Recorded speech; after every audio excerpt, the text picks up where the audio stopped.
Hello and welcome to the Wyandotte Leavenworth Area Agency on Aging and ADRC presentation on nutrition.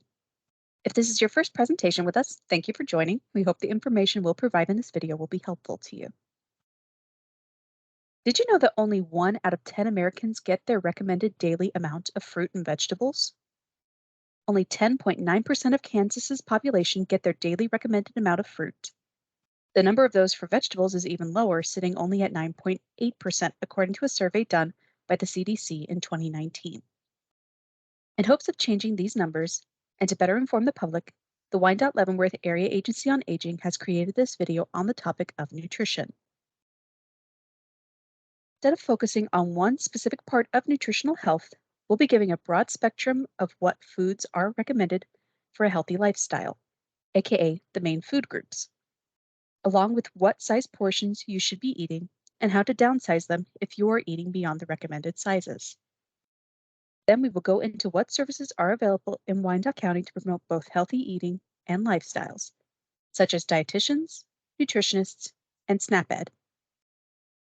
And for those interested in healthy cooking tutorials, we'll discuss Cooking with Crystal and other website and video links based around healthy foods.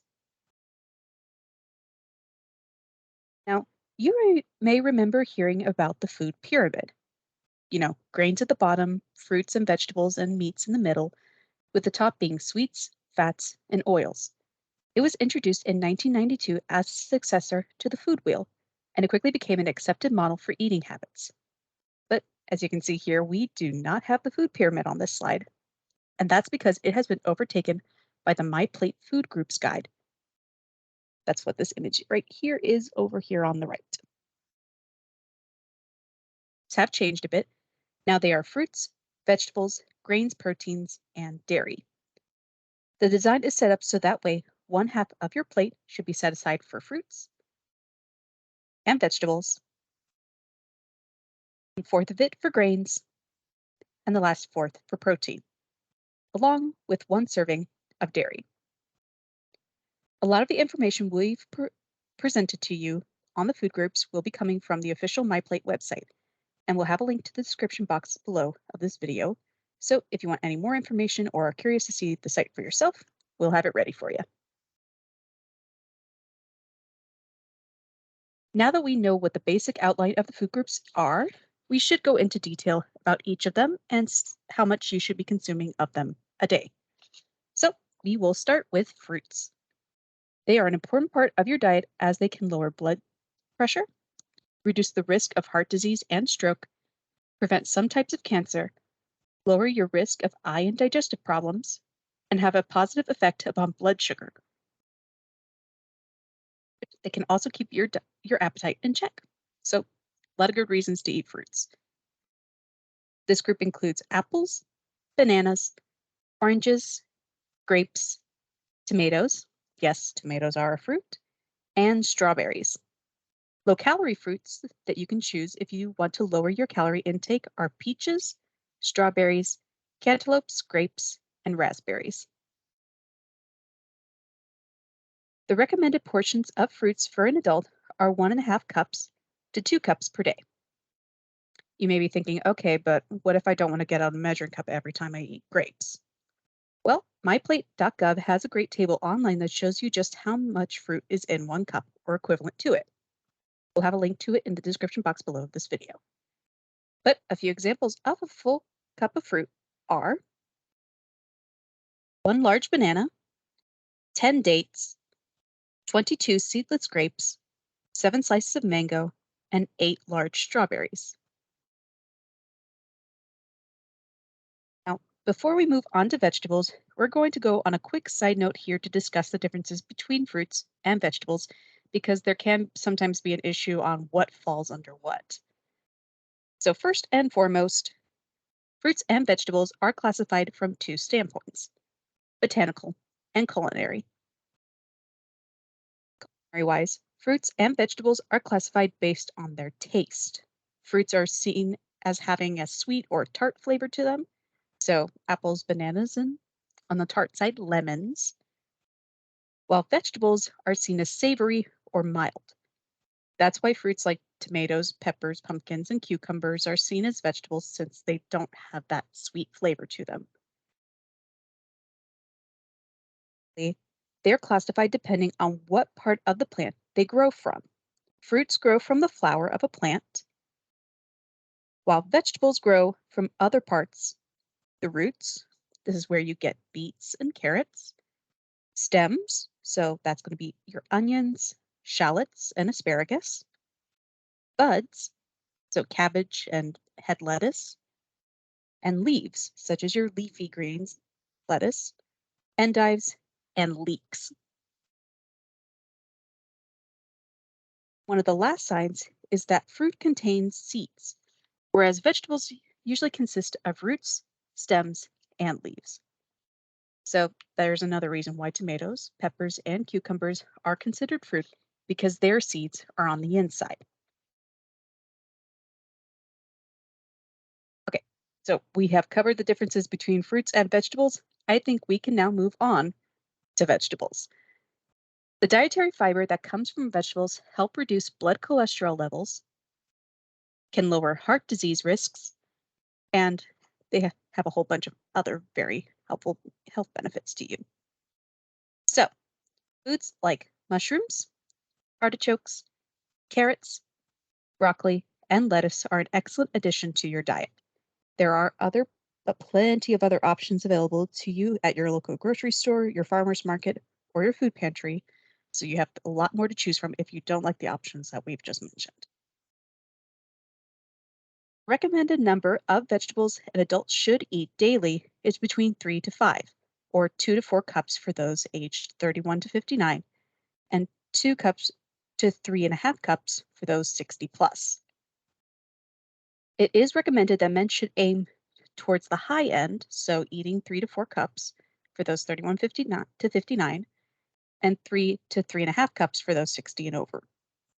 And for women to stick to the lower end of the serving between 2 to 3 cups. Pair raw to cooked vegetables.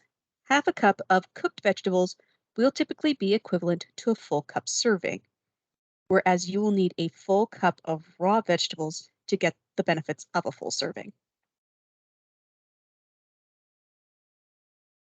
Using canned or frozen vegetables, look for ones that say no salt added on the label. Frozen or canned vegetables in sauces are higher in both fat and sodium, so be aware of that. And if using canned vegetables with sodium, drain the vegetables and rinse with water to decrease how much sodium is left on them.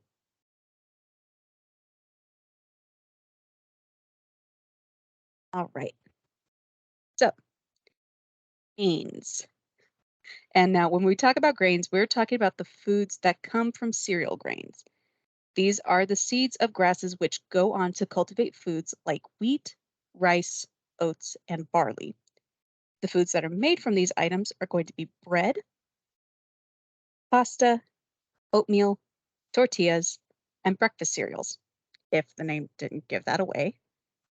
Grains are an important source of many nutrients, including complex carbohydrates, dietary fiber, several B vitamins, and minerals like iron, magnesium, and selenium.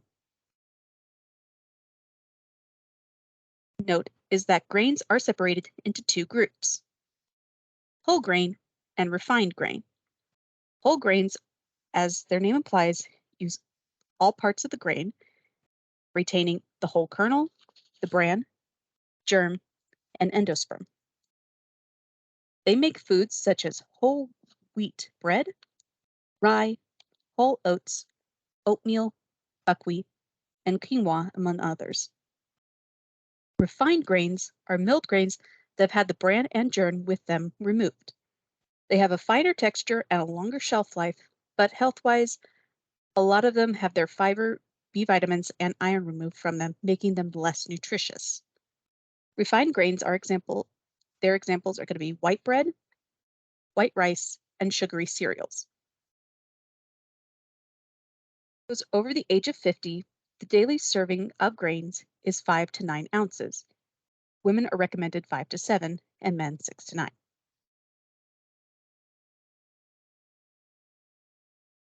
All right, let us move on to proteins. So, eating a variety of proteins brings you the nutrients your body needs and helps to repair your body's cells, as well as helping to create new ones.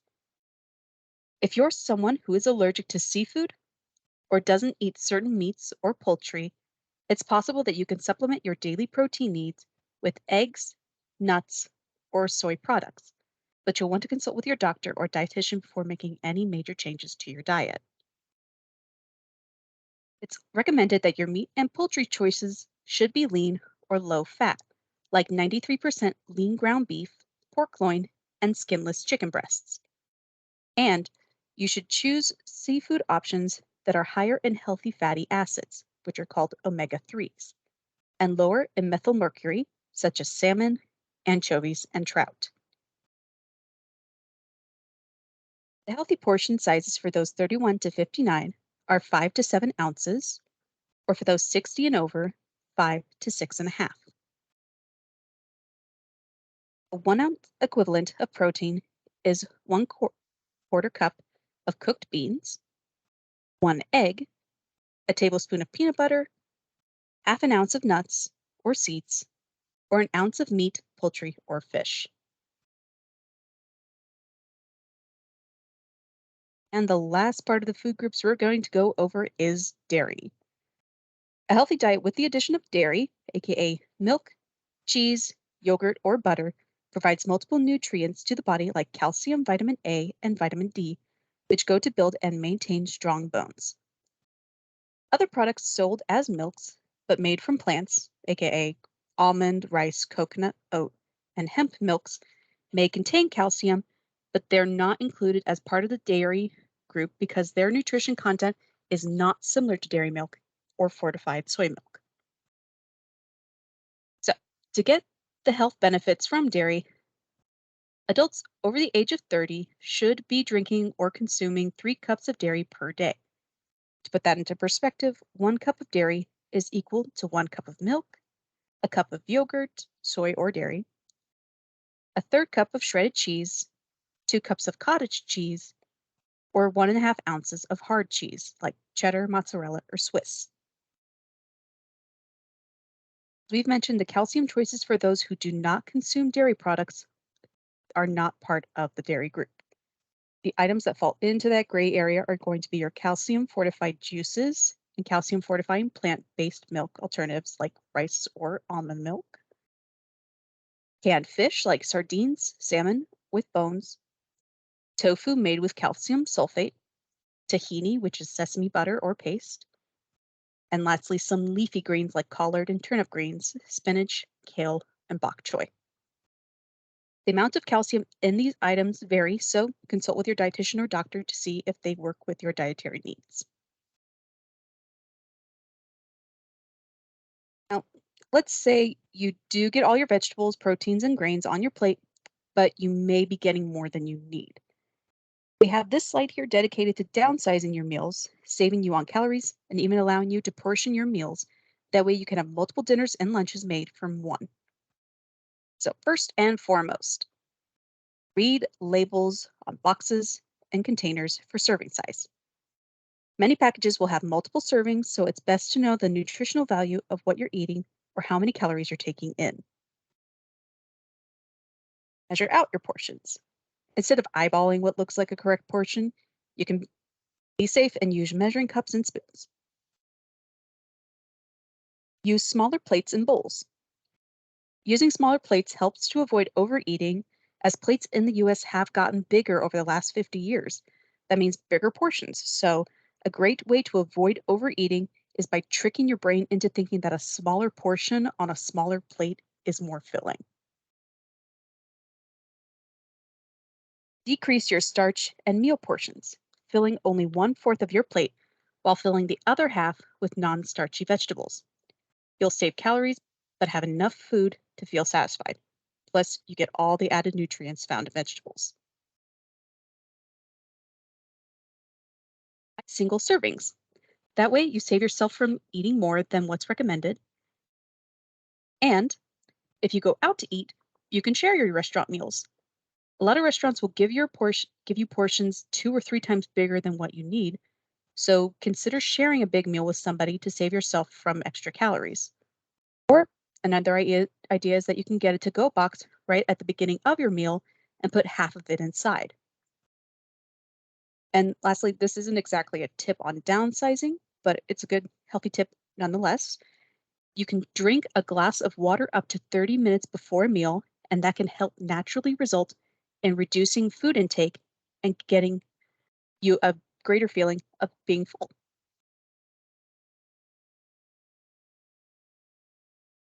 Trying to eat better and need some help doing so, or if you just need to talk with a professional about your diet, then you'll want to talk with either a dietitian or nutritionist.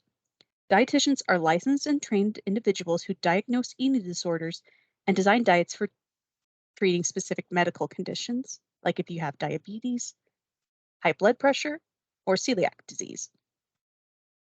Nutritionists differ by only dealing with general nutritional aims and behaviors.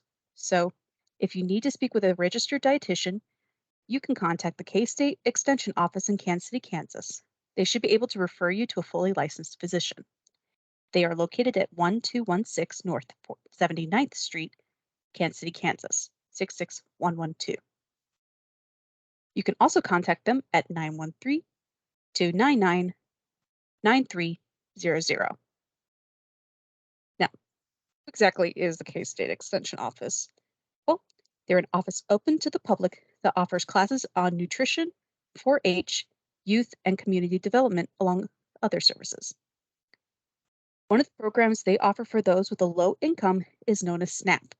The SNAP Ed program, Supplemental Nutrition Assistance Program Education, is implemented by the Kansas State University Research and Extension, or KSRE, and is also supported by the U.S. Department of Agriculture, USDA, grant, and in participation with the Kansas Department for Children and Families.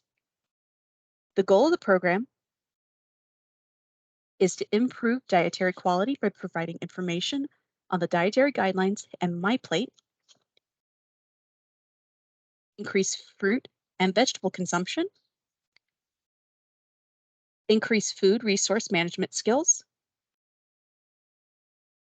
increase participation in physical activity, and to increase food security by taking advantage of food assistance benefits. And as you can see here in the bottom image on the right, this is a map of the counties in Kansas that are covered by with SNAP Ed, with Wyandotte County being in the Northeast region. The program person of contact in this region is Tandy Rundus, who can be reached at the email trundus@ksu.edu. If you'd like more information on SNAP Ed, you can call 1-855-476-2733 or visit www.kstate.edu/ks-snaped. Now, coming up in 2023, the Wyandotte Leavenworth Area Agency on Aging has partnered with the Kansas State Extension Office and will be offering 4 classes that are designed around nutritional needs, healthy cooking, and cooking enough food for 2 weeks or a month. The dates have been set for January 11th, April 12th, July 12th, and October 11th. Each of these dates fall on a Wednesday. The times and locations where these classes will be held are still being determined, so to stay informed about the classes, you can contact the Area Agency on Aging or the K-State Extension Office. If you are interested in healthy, easy cooking tutorials, we recommend the Johnson County Extension Office's playlist, Cooking with Crystal. The playlist offers 14 episodes with topics like Instant Pot recipes and safe hand and produce washing methods. We'll be providing a link to the description in the description box below. We'll also add links to other videos and sites that will offer easy cooking tutorials and recipes, like Maine's SNAP Ed videos. A nutrition page from North Dakota State University, which offers instructions on food safety, food preservation, as well as other nutritious recipes. And for even more healthy and fast recipes, you can go to Iowa State University's website, Spend Smart, Eat Smart. There they have meals prepared into categories like snacks, main dishes, soups, and desserts. The recipes also give you serving sizes and how much each serving costs you. Like a chocolate chip zucchini muffin recipe they have serves 12 people and costs 19 cents per serving. Now, keep in mind, this is all just a drop in the ocean of what information and services are available to you. But USDA studies show that approximately 65% of adults in America and 16% of children and adolescents are overweight, putting them at risk for serious health problems, including heart disease, hypertension, diabetes, and some cancers. Maintaining a healthy, well balanced diet and engaging in exercise will reduce your risk of getting one of these diseases and leading to a long and healthy life. So, if you like our content, you can check out the Unified Government of Wyandotte County, Kansas City, Kansas YouTube channel, www.youtube.com/c/unified government. Once there, click the playlist tab and choose Wyandotte Leavenworth Area Agency on Aging. Be sure to like, subscribe, and share. You can join us on our Facebook group, Wyandotte Leavenworth Area Agency on Aging, or you can follow us on Nextdoor at WYCO Aging Department. If you'd like to speak with the Council on Aging, their office is located at 1830 South Broadway Street in Leavenworth, Kansas. Their main office phone number is 913-684-0777, and their office hours are Monday through Friday, 7 a.m. to 4 p.m. Or if you'd like to get in touch with the Wyandotte Leavenworth Area Agency on Aging, their office is located at 849 North 47th Street, Suite C in Kansas City, Kansas. Their main office phone number is 913-573-8531. You can visit their webpage at www.wycokck.org/aging, or you can email them at 60plus@wycokck.org. Their office hours are Monday through Friday, 8 a.m. to 5 p.m. On behalf of the Area Agency on Aging, we'd like to thank you for joining us today. Be sure to check out more of our videos and have a great day.